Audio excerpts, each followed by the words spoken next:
Hi, everybody. I'm Stephen Mott. Please join me for my first digital fan event on September 25th. I will be doing a Q&A at 4 p.m. Eastern Standard Time that streams live to YouTube and Facebook. Following the Q&A, you can have a private one-on-one video meet and greet with me on Zoom. Autographs and video greetings are also available. Now we can get you that audition on Star Search. So visit fullempirepromotions.com for details. I look forward to seeing you all September 25th. Take care. To tell you the truth, I watched you work, and I like your style.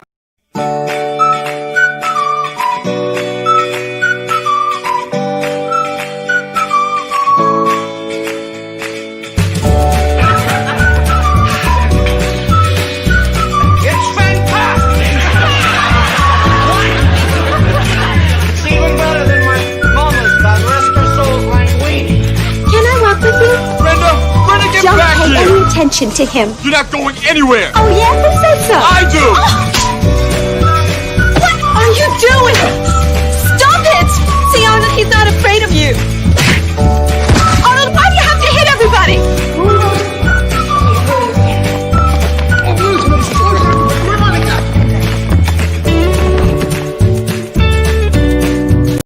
Beach is closed. No swimming. By order of the Amity PD. Let Polly do the printing. What's the matter with my thing? Let Polly do the printing.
What the hell did you want, anyway? It's the Candy Canes. What about it? Something's wrong. They're dangerous. What the hell are you talking about? This patch guy. Uh-huh. He told me he keeps that secret ingredient of his in cold storage because it comes from the North Pole. Uh-huh. So he started manufacturing the Candy Canes. Uh-huh. It's a very powerful mixture, you know. Uh-huh. So I just assumed I should refrigerate them, too. Damn it, Towser, get on with your story. Stop giving me all these short sentences and making me go, uh-huh, uh-huh, uh-huh, like some kind of a damn moron. Uh-huh.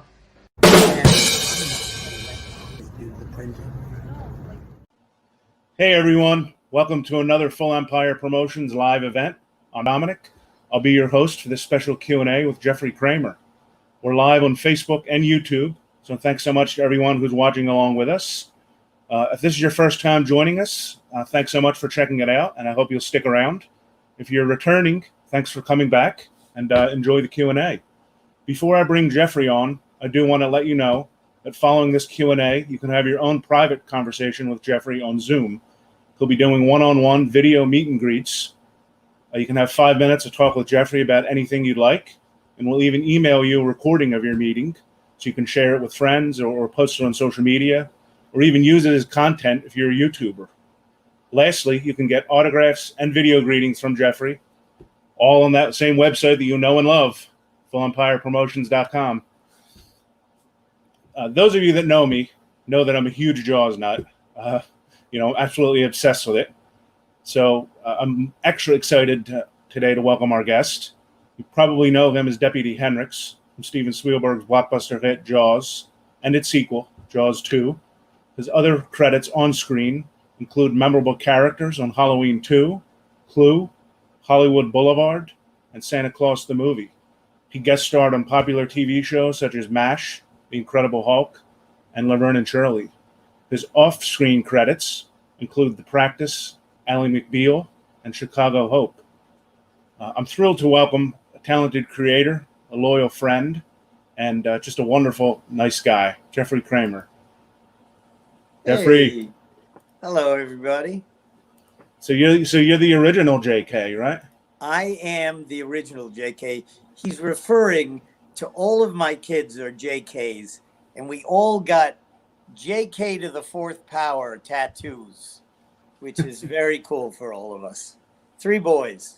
So I'll never, ever have a nice home. And he's not joking, because JK usually means joking, so he's not.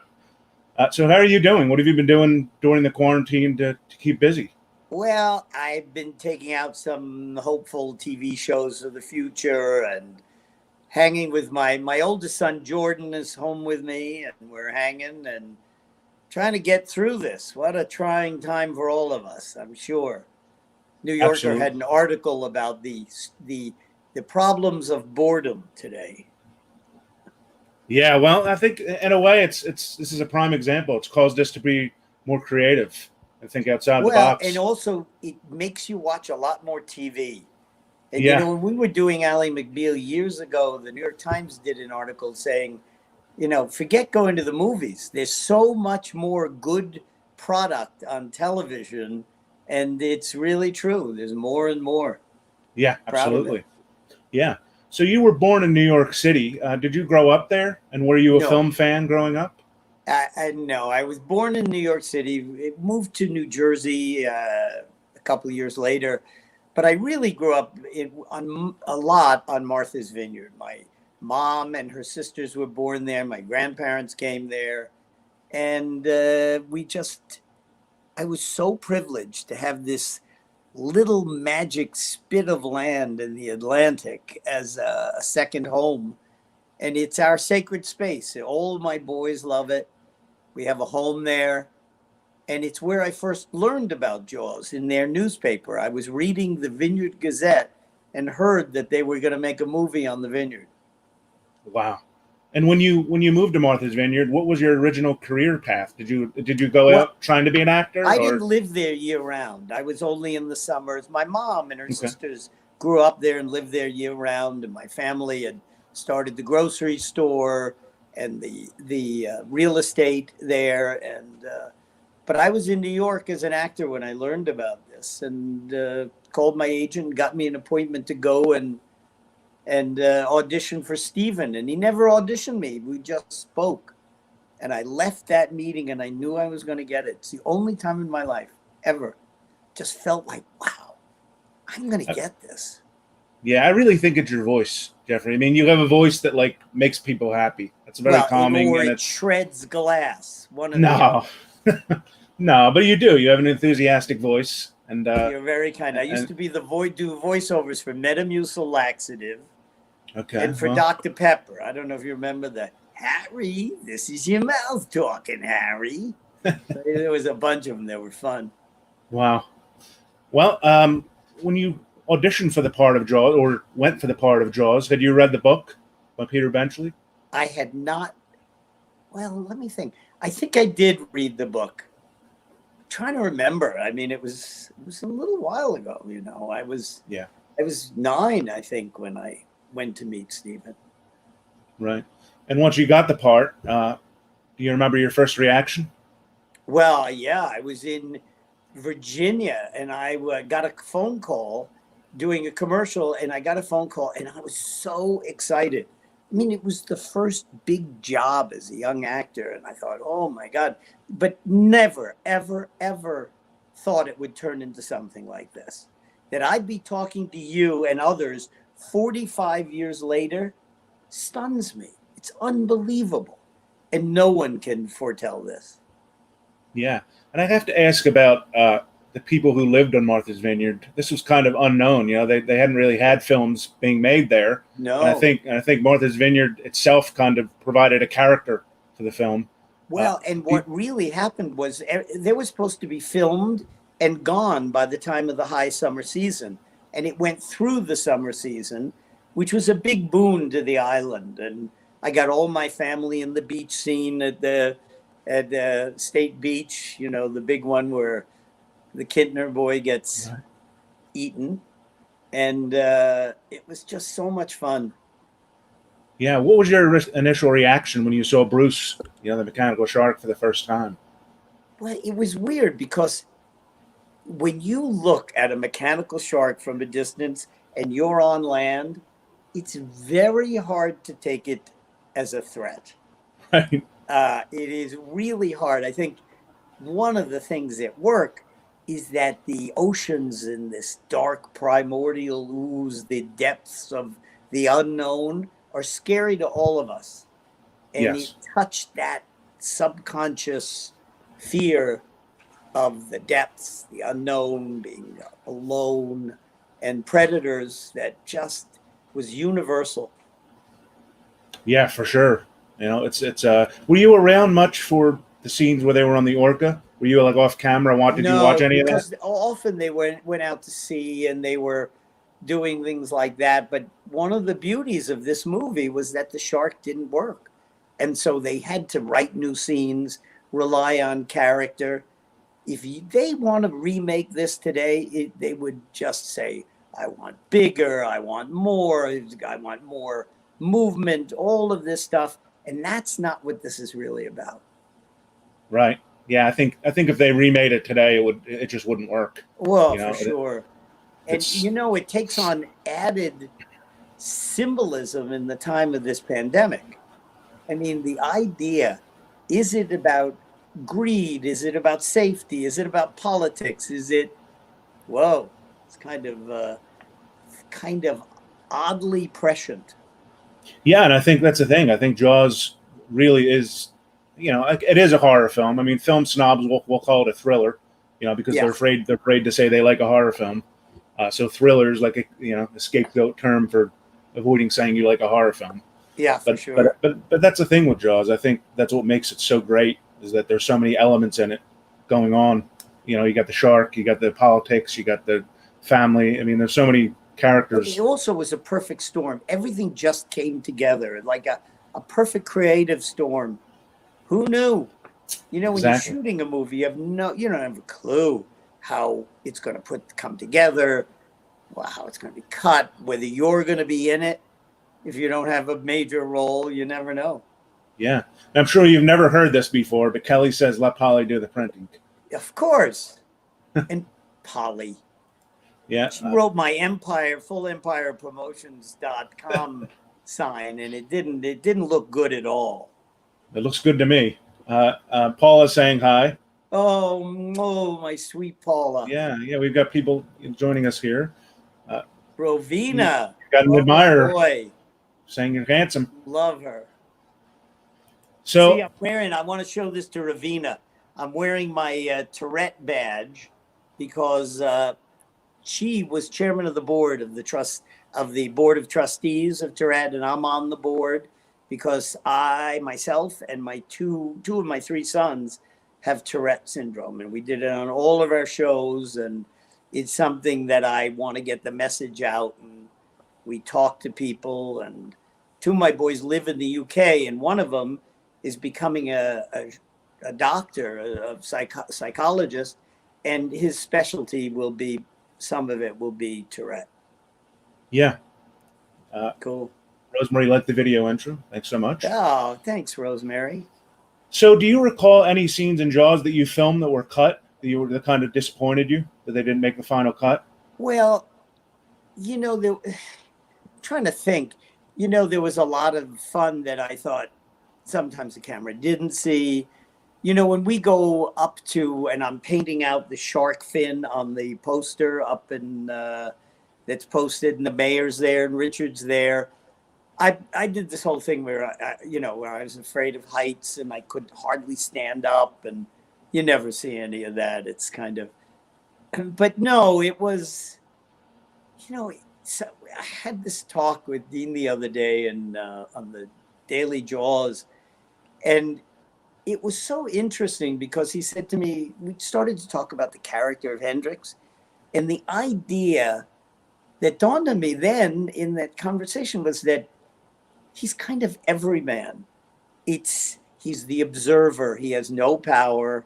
He is our own reaction to things going on, the fear, the stumbling, the excitement, the interesting eyes in, and only because it's such a blockbuster and it's iconically lasted 45 years, do you ever think about minor characters or supporting characters in terms like that.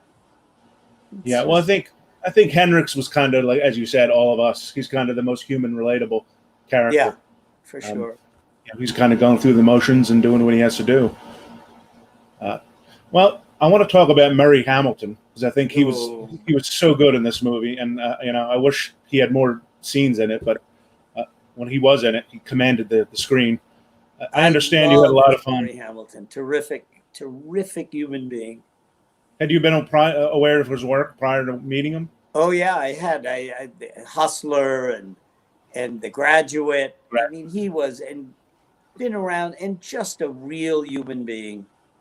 Just loved Murray. Shared a dressing room. We shared a trailer, and I once went to put on my boot, and there was a bottle of gin in it. It was great. Wow, Murray had that in your boot. You know the story about Murray getting skunked, right? I read about it. Yeah. Murray got skunked, and we brought him back to the hotel, and he bathed in tomato juice. We couldn't get rid of it, and he ended up sleeping on the couch in the lobby of the hotel. Well, needless to say, in the morning, people were appalled. Sure. Because he was walking home. He said, "Oh, look, a kitty. Here, kitty. Here, kitty." He was gone. Was he wearing his wardrobe from filming? No, I don't think he was. I think it was at night. It was late at night coming home, if I remember. Well, at least he saved his wardrobe. Yeah. We don't want that. We don't want that famous anchor. That blazer with the anchors. Yeah. Yeah, no, he was great. I loved his Twilight Zone episode as well. Oh, you bet. So do you recall seeing Jaws for the first time with a live audience? Where was it and who was with you? I was in New York, and I can't remember who went with me, but we were just stunned at the reaction. And then when I went out to California shortly after that, I became friendly with a guy who was an usher in a theater. And he'd let us in every night at a certain time just to watch the reaction to Ben Gardner's boat, his head coming out of the boat. Because boom, the entire audience goes back as one. And it was something to see. It was so much fun. And that scene was paid for by Steven Spielberg. Like, he filmed that in a swimming pool. Done in Verna swimming pool. It was scary. It was great scare. It worked. It definitely worked. Yeah, for sure. So when did you realize that Jaws was going to be a huge hit? Was it at the premiere or before it came out? No, at the premiere. And then afterwards. I mean, I didn't go to the premiere. And, there wasn't a lot of coddling of the minor characters. It was all about the big three, and they deserve it. And Steven was still Steven then. He wasn't Spielberg. Right. But right. He was always, my memories of him are what a nice man. And I ran into him occasionally. And I told the story to Dean that it was so funny because one year we won the the Producer of the Year award at the Producers Guild for The Practice. And David Kelly, who created and wrote it, he couldn't be there. And I was going to accept him. I think, oh my God. This is the culmination of a life's dream. I mean, Steven Spielberg is going to present this award, and I'm going to accept. And in front of 600-700 people at the Writers Guild, he says to all of them, "Oh, Jerry, I'm so proud of you." Oh. He called me Jerry. Oh no. But oh my God, what are you going to say? No, it's Jeffrey. You can't do that. You just said thank you. Right. Well, if I ever met him, he can call me, Martha, As long or as he doesn't call you late for dinner, I get it. Yeah, exactly. He can even call me that. Yeah. So after Jaws, you appeared on episodes of Beretta and CPO. No, I was Sharky. never in Beretta. I don't know why that you never ever in Beretta, but I did a lot of Laverne and Shirley's. I played the leader of Fonzie's old gang, MASHes, a couple of MASHes, Barney Miller, and a bunch of broken pilots. I did a pilot once with Barry Van Dyke where Michael Keaton had an extra role in it. Michael, whose real name is Michael Douglas, by the way. Really? Yeah, I couldn't use it. Wow, Nice never knew man. that. Wow. Nice man. So, did you feel after Jaws, when you were getting guest stars on TV shows, were you kind of disappointed? Did you want to do more features, or were you just happy to get anything? No, I was happy to work. I loved working, but it was like this, And when I got to a certain point, I began to realize that actors were the last hired and the first fired. And I had my first child, and I thought, how am I going to support children because it was so up and down. It was just crazy. Right. So, and part of it's the luck of the draw. You could look like somebody's brother-in-law who they hate, and they go, I don't want him. It's very subjective. Right. And, part of it's luck. It's being in the right place at the right time. Yes, talent weighs out, and I worked. I always worked, but it was not the downtimes in between jobs were not nourishing at all. Right. Well, I want to talk about another film you were in, Hollywood Boulevard, which was directed by Joe Dante, who did Gremlins and Alan Arquist. Yeah, I feel like Corman set out to make the fastest, cheapest drive-in movie in the history of New World Pictures, and this film was the result. Joe Dante and Alan Arquist used to cut trailers for Corman. So they had all these old movies by Cirio Santiago, and they cut them all together. And so three girls come together to go to Hollywood. And meanwhile, they take on the Filipino army because they had that footage. John Davison produced it, who produced Airplane. And it was just a bunch of wonderful people. And we shot 10 days, I think this movie was shot in. And I think it cost $60,000. But it makes me laugh every time I see it. Jonathan Kaplan is in it as an actor. Paul Bartel acts in it. Mm-hmm. Dick Miller. Yeah. It was Mary so Warnock. fun. Yeah. Yeah, well, I love the poster for it. I think the poster is probably better than the film. Yeah. Shamelessly loaded with sex and violence, it says. Yeah. That's what was selling, right? Yeah, for sure. I once ran into Quentin Tarantino, who had seen this movie. He loved those Corman movies. Yeah. Yeah. Do you feel like it was sort of a parody of a 70s B movie? For sure. Yeah. That's what they were set out to do. Yeah. Well, Jaws 2 came in 1977, I guess. Came out in 78. And it has such an interesting story. John Hancock was the original director, who was later replaced by Jeannot Schwartz. I heard Hancock wasn't very well liked. What was your experience with him? Well, I didn't know him very well, but I showed up because they'd hired me, and he had cut my part in two. Another actor, Marshall Efron, I think it was, who was a character actor, and he gave him all the best stuff. And I thought, this isn't what I signed up for. I mean, I love this role, but now I'm supporting somebody else, and doesn't have any of the character that I had. And I left. I mean, it was a little scary walking away from a job at that point in my life, but I did it. I just believed that it was the wrong thing to do. And it's funny how life comes around, and that maybe there are no accidents, because I got a call that Jeannot Schwartz had come to replace John Hancock. And Jeannot said, what happened to the guy who did the original? And he brought me back. And what a great experience. It was a long experience. It was 9 months on location. There was a joke that if any of us ever went to prison for any certain time for jail, we got 6 months off of any jail term just for doing Jaws 2. Well, it definitely seemed forced by the studio. Not many people wanted to do it, including Roy Scheider.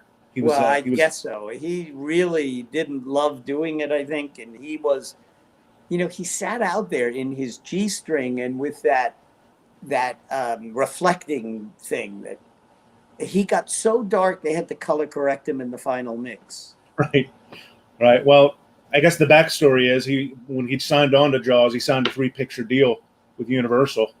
And they said, if you do Jaws 2, we'll count this as the other 2 films, and you'll fulfill your contract. Yeah, I'm sure there's something like that in there. Yeah. But I made friends for life there. I mean, Joe Alves has been my lifelong friend. Gary Springer, Gigi Vorgan, John Dukakis, Billy Van Zandt. I mean, these are wonderful friends and people, and I still am in contact and see them. Yeah. Richard Dreyfuss is the godfather to my youngest son. Yeah, very cool. Yeah. He got one of the JKs. Yeah. But back to Roy, do you think Jaws 2 would have worked if he wasn't in it? No. I don't either. No, I think you needed that sense of continuity. I mean, if it were Richard, it would have been a different story and it might have worked in a whole different way. But you needed one of those 3 at least to come in, for sure. Yeah. Had you ever seen the footage that John Hancock shot? Well, I understand, and I don't know if this is true, but this may be apocryphal, but that he wanted a boat once to come towards the camera, and they said, well, you can't sail into the wind. He said, well, I want it to come right here. So instead of moving the camera, they had to tow the boat. But whatever that is, but for them to fire him, there had to be a lot wrong with what they saw, what they wanted, what was promised, what wasn't given. Had to be a lot because it cost a lot of money to do that. Right. And big shoes to fill, Steven Spielberg. I mean, right off the bat. Yes. But he was still Steven then, too. Right. And, so people say, oh, fluke, whatever. But he is certainly, I don't think you need talent to achieve success. I think you need talent to continually be successful. Yeah, well, hopefully in my case, great hair helps too. Yeah, for sure. Yeah. Thank you. Here, hats off to you. Well, I felt that Jaws 2 sort of adapted a slasher film before the mass amount of them came out in the early 80s. It had the same formula, instead of a madman stalking teens in the woods, it was a shark stalking teens in the ocean. I don't know how many people picked up on that because it was kind of before the slasher boom with Friday the 13th. But it was the same kind of format, it was a shark stalking teens. I get it, but in the setting of a small town and suburban and a resort area and everything, it just opened up. So it wasn't just a horror film; it was a real adventure film, and more people could identify with it, I think. Yeah, absolutely. Well, you got to work with Lorraine Gary on Jaws 2 again. Oh, I love her. She's a force of nature, Lorraine Gary. Yeah, I always felt like Ellen Brody was sort of an underrated character. She grounded it all with warmth and reality, and the mom for all of us. She was caring, loving, supporting. Yeah, she was that one buddy who tells us to stop drinking so much. You bet. And did it nicely, so you kind of wanted to for her. Right. Did her and Roy get along very well? I don't think so. No. She was warm and just delightful to be around. She took interest in everybody, and that was not his MO, I think. Although in Jaws 1, he was very nice. Came to a summer theater I ran. He was, he went out of his way to welcome and be decent and nice. And I ran into him for years after, at times in California, always pleasant. But, he'd lose his temper sometimes on Jaws 2. And boy, oh boy, he and Jeannot were rolling on the floor, choking each other. Oh, Verna was crying. David Brown was in the room, and David Brown was a consummate gentleman. He was real. He'd worked with all the greats, and that kind of behavior turned him off. yeah, sure. He didn't like that. Yeah, well, hats off to Jeannot Schwartz, because I don't think he gets enough credit for some of the things he I agree did. with you. And if you look at his resume, all the movies, Supergirl to Enigma to Somewhere in Time. I mean, a guy who was so smart and such a good director. And I brought him into David E. Kelly Productions, and David loved him. And he did many, many episodes for us on The Practice and Ally McBeal. I know he did tons of Grey's Anatomy. And he's one of my dearest friends in the world. And I got married at his house. Very cool. Yeah. So, well, we'll move on to Halloween 2. I guess you were friends with the director, Rick Rosenthal. Rick Rosenthal, who I adore and I still speak to and see. And it was so much fun. I didn't work a long time on this, but a little scene with Donald Pleasance was really very, very cool.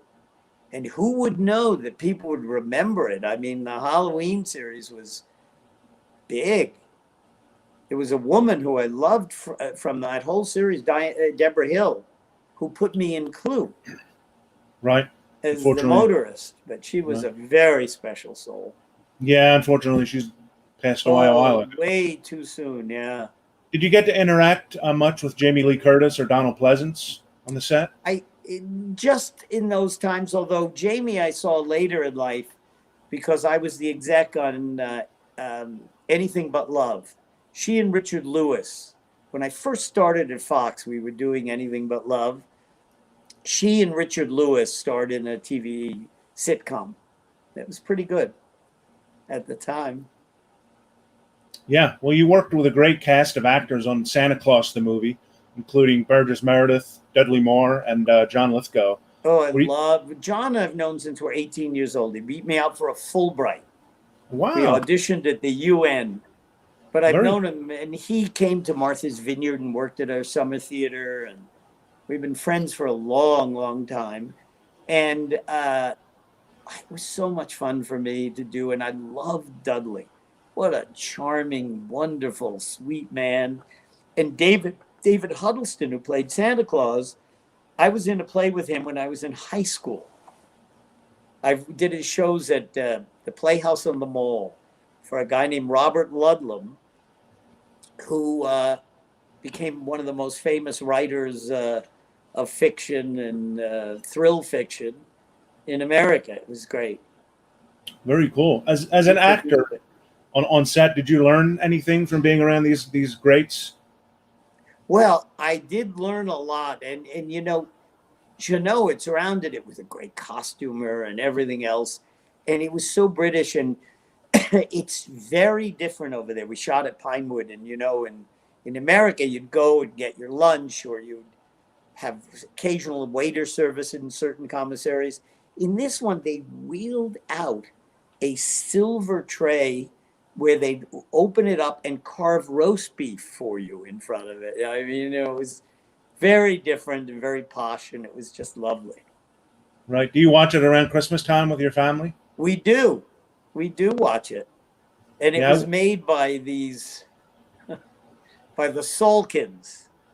You know, they did the Three Musketeers. They're the guys who did the Fourth Musketeer and didn't tell the actors that they were making another movie. Yeah, I wish somebody would put a decent Blu-ray release of it. You know, you can get it on for sure. DVD, but the quality is just not very good. No, I get it. So Tracy's asking, when are you writing your book? Tracy, what book, Tracy? You gonna help me write it? No, I don't know that I could organize myself enough to write a book. Oh, you can do it. I think a lot of people will read it. You never know. Yeah, you know, you have such an interesting story. You know, going from actor to producer. I mean, it's very, very rare for actors to do that successfully. So I think it's an odd role, you know, and part of it was the realization, honestly, that this wasn't love. I'll tell you, I finally got it. Right. But Well- when I remembered when we had Ally McBeal in the practice, and I would say to our casting directors, I used to be an actor, and one of the worst things that ever happened to me was people would take phone calls while I was auditioning or eat a sandwich. And to this day, I still can feel the anger that I didn't stop and say, I'll wait for you. You can finish your sandwich. Whatever it was, I didn't do anything. I just went along with it, and I still regret that to this day. And I didn't want that ever to happen to another actor in our rooms. You need to be respectful. Absolutely. Well, you, along with David Kelly, had great success with a hit show called The Practice. Boy. I'm excited to say that we have a bonus guest backstage to join us to talk about The Practice. Let's welcome the star of American Horror Story, Hamburger Hill. Oh, Pitch please. Killer, That's Hardware. so much fun. Most recently, the Scene Stealer in Ryan Murphy's show Hollywood, Bobby Donnell himself, the enchanting Dylan McDermott. Oh, how funny. Dylan, Look at you. I love you. You're so cool. Listen, do you mind if I take a phone call and eat a sandwich? See, Is no, that you promised you wouldn't do that. yeah, it's great to see you, Dylan. Is this the first time you and Jeffrey have been on screen together talking about The Practice? I'm sure we were on screen before, but it's been many, many years. Woo, there were some TCAs we did it, but That's right. it's been a long time. Although we still text each other and talk, and I've had his daughter over at the house where she You came know with that Jeff friends. and I, we met in 1976. I was much younger. I was 9, I think. Yeah, I was 15 years old. I'll tell the story really quick. And Jeffrey at that point was the biggest movie star in the world. Oh, please. He walked It's into so Jimmy funny. Days in Greenwich Village, and the whole room just stopped because Jaws was a worldwide phenomenon, and this guy was in it. And he was one of the first actors I'd ever seen in person. And I was completely enamored of this guy. I was like, wow, how did he do that? How did he become such a huge star? Now cut to, what was it, Jeffrey? 1994, 5? Yeah, I think so. We were at a dinner at the AFI for Clint Eastwood, and you were there. And I went up to Dylan. I said, I know we don't know each other, but do you care about material?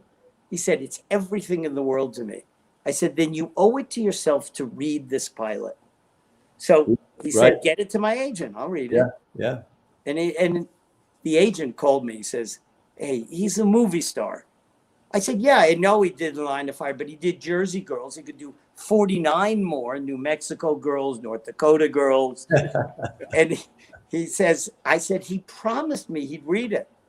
And so a week later, Dylan called me. This is a true story. He says, Jeffrey Kramer said, yeah. I said, did you ever go to a bar called Jimmy Days in the Village?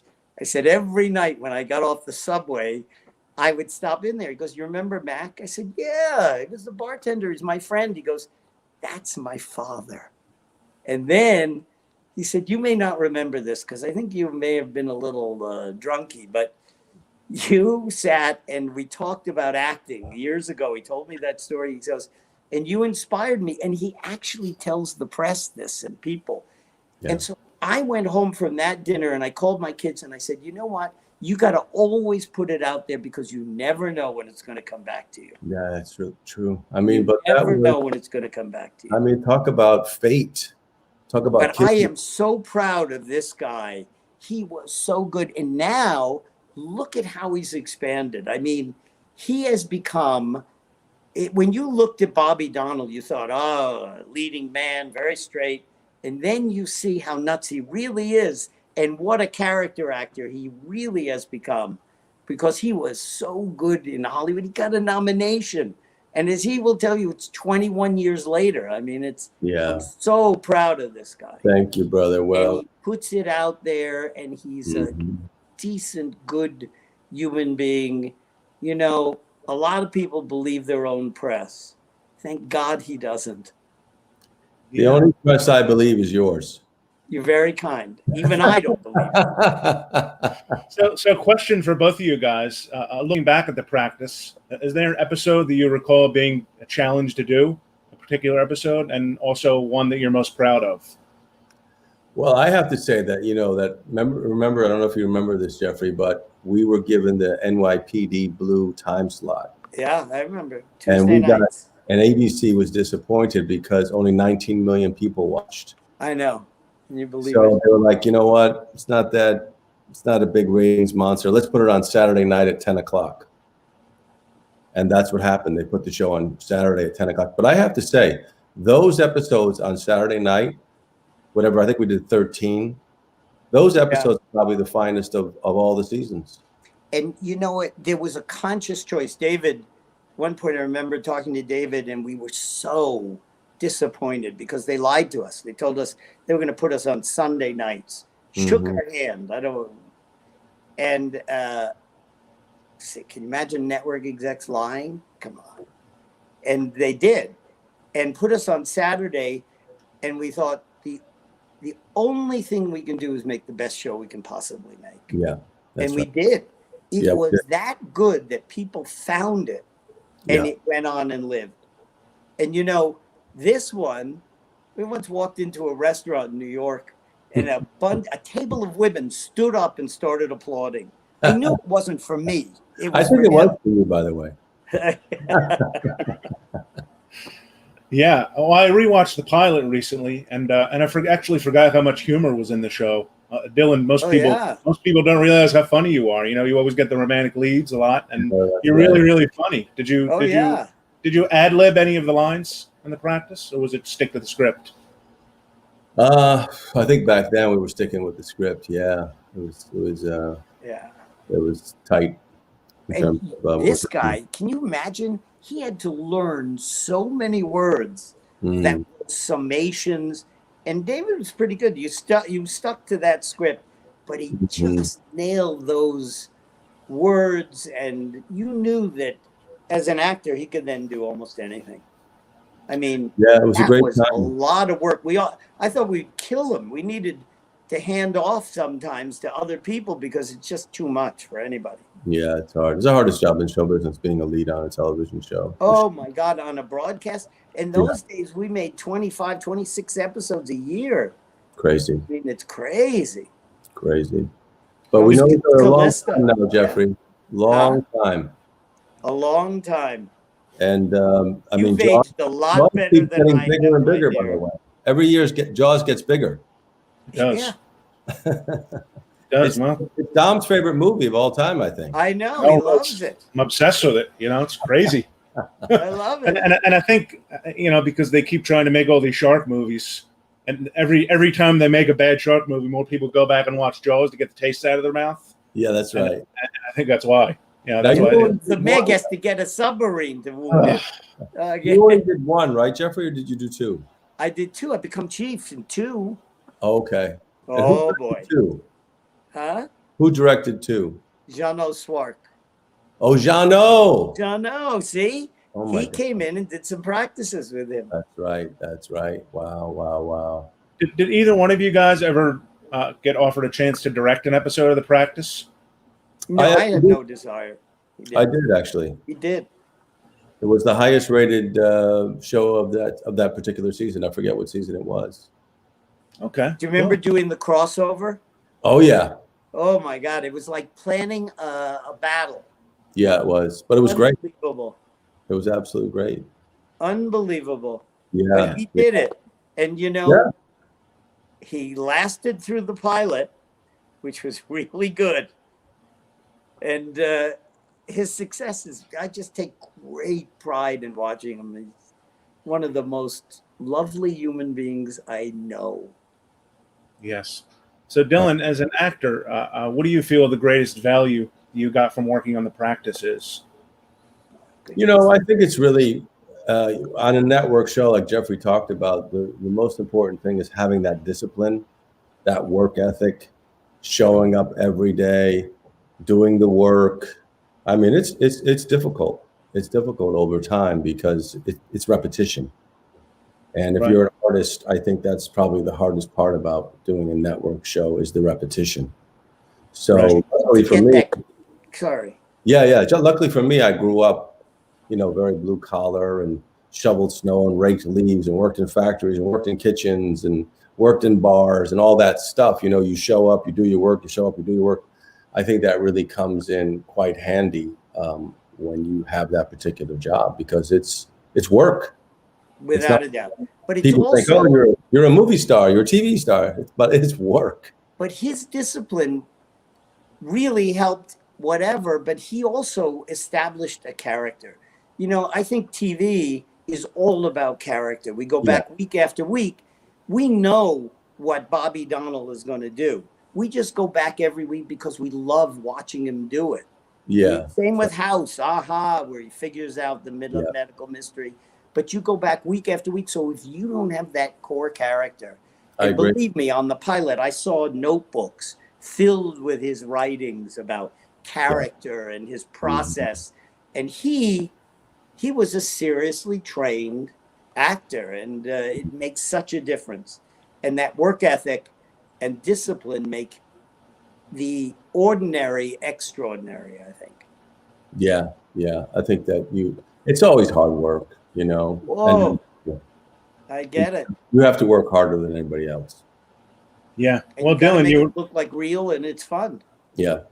Yeah, and you were nominated for an Emmy many times for your role in The Practice, and It was so good. yeah, and excitingly, you're nominated again this year for your amazing work on Hollywood. I think you really tugged at everybody's heartstrings, as Ernie, and damn it, you're going to get it this time. Let's hope so. So, how does it feel now that it's virtual? Yeah, it's gonna be like this. I know it's weird, isn't it? It's real, but it's not real. I get it. I don't know. I don't know how it's all gonna work, but I still remember moments there, and that the feedback from your peers. One year we won best for Alley and The Practice. That's right. Walked home with 2 of them. It was unbelievable. No, Never that's been done. good. I don't know that it ever will be again. That But there is something about the camaraderie, and Yeah. you have a lot of friends. You'll do well. We'll come over and Come on. TP your house. I'm just happy to be there, to tell you the truth. Yeah, well, I'm so proud of you. Thank you, brother. So good to see you, and thanks for having me on. Oh, what a surprise! Thank you. I just want to drop by and say hi. Yeah, Thanks. well, any before we go, Dylan, anything else you want to mention that you're working on or have coming up that we can look for? I have a movie with Will Smith called King Richard about the Williams sisters. That's phenomenal script. Great story. Adam Merins. The what? Adam Merins. You know what? I think you might be right. Executive producer on it. Yeah. So anyway, waiting to go back into production. So we'll see when that happens. Great. Well, thanks so much, Dylan. It's always a joy to see you. Jeffrey. Congratulations once again. Thank you, my dear. Love you. Love you too. Have a Take great care. one. Bye, Take care, guys. Dylan. Oh, See ya. what a great surprise. Thanks. That was so Yeah. nice. Yeah, I figured it'd be fun. Bring Oh, Dylan what on. a joy. Yeah. Well, before we go, I do have to ask you about the the cons that we do. I know I twisted your arm to do a handful of them.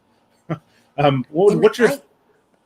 I'm What'd you sorry. say? I enjoy them. I never did them before. It was great fun. Yeah, no, I was just going to ask. What's your favorite part of that experience? Is it seeing other actors? Is it seeing the fans? No, it's seeing and hearing the fans and people saying what a difference it made to me. And there's certain crazy things, like a guy comes in with a 4-year-old and he's carrying this little boy. He said, "Oh, he's seen it many times." I said, "You're kidding." He goes, No. I said, "I should call social services on you." A 4-year-old watching this movie, but the joy and the passing it down from generation to generation. Parents who remembered what theater and where they were when they saw Jaws have turned their kids onto it, and it's become hereditary in a sense. And it's just so much fun to hear that. I don't do many, and I really do them because this man has gotten me into them, and he's such a smart man. And look, he put all this together. I just love Dominic Mancini, and I'd come just to hang with him. Checks in the mail. I mean that. Believe me, I don't make tons of money. I just enjoy doing this, and it's not my source of income. Thank God. Yeah, right. Yeah. I always think it's funny that what parents find appropriate for their kids and what not. You know, like I was at a con once. I get it. I was at a con once with a client who was on American Horror Story, and they came up and looking at the table, and they said, "Oh, we don't let our kid watch that. That's too violent." And then the kid's wearing a Walking Dead T-shirt, and I said they tore a horse apart in the first episode of that show. Yeah. American Horror Story is too violent. Whoa. So it's always funny, you know, what when you see people, it makes Jaws look like My Little Pony, you know, compared to stuff today. For sure.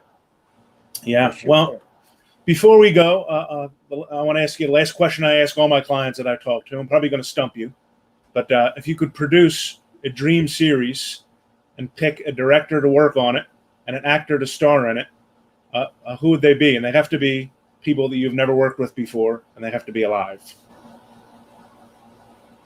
If I could do a TV series with a famous director and a star, and they have to be alive?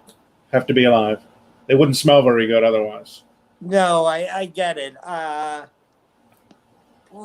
It's such an interesting question. You know, there is, I don't know. There's certain guys who I'd love to do a show with David Fincher, or he's great. You know who? There is. I'd love to do something, you know, with. Love Ronnie Howard's direction. You know, he's like, I used to play the leader of Fonzie's old gang. Right. So I guess I can't use him because I've met him and whatever. And as actors, I'd love to do one with Dash Myhawk. Okay, He's yeah. my dear friend and I love. And what an interesting question. You know, I would like hearing the answer. It requires time to think this one through, though. Right, because there's different qualities that each answer brings. You know, sentimental, you know, stardom.